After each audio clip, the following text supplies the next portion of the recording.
কোনো মানুষ কোনো পরিবার ২ থেকে ৩ বার পাক, কিন্তু কোনো পরিবার যেন খাদ্য সহায়তা থেকে বঞ্চিত না হয়, এটা আমরা নিশ্চিত করবার চেষ্টা করেছি।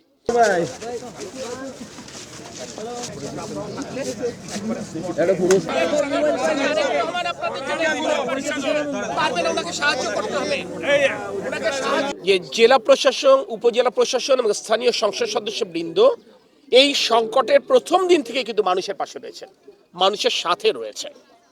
তারপরে প্রধানমন্ত্রী আমাদেরকে পাঠিয়েছেন যাতে করে এইখানে সমন্বয়ের যদি ন্যূনতম কোনো ঘাটতি থাকে সেই ঘাটতিটা পূরণ করে আরো কিভাবে মানুষকে আরো উন্নততর সেবা আমরা নিশ্চিত করতে পারি, সেই জন্যই পর্যাপ্ত পরিমাণ খাদ্য সহায়তা এবং নগদ অর্থ দেওয়া হয়েছে। এরপরও গতকাল মিটিংয়ের মাধ্যমে আমরা বিভিন্ন উপজেলা প্রশাসনের কাছ থেকে জানবার চেষ্টা করেছি তাদের আর কি চাহিদা আছে।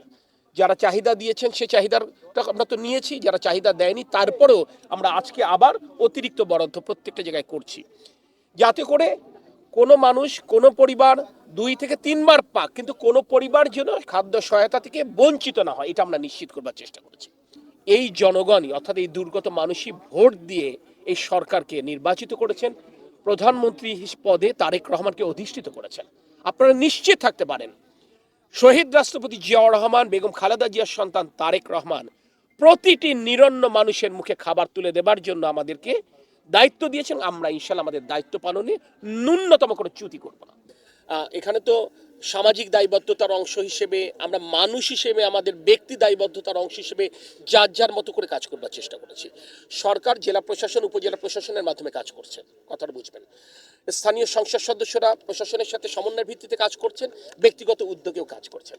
আমাদের সশস্ত্র বাহিনী, বিমান বাহিনী, নৌবাহিনী, সেনাবাহিনী তারা কিন্তু তাদের মতো করে কাজ করছেন, বিজিপি তাদের মতো করে কাজ করছেন, কোস্টগার্ড তাদের মতো কাজ করছেন, বেসরকারি সাহায্য সংস্থা তাদের মতো করে কাজ করছেন।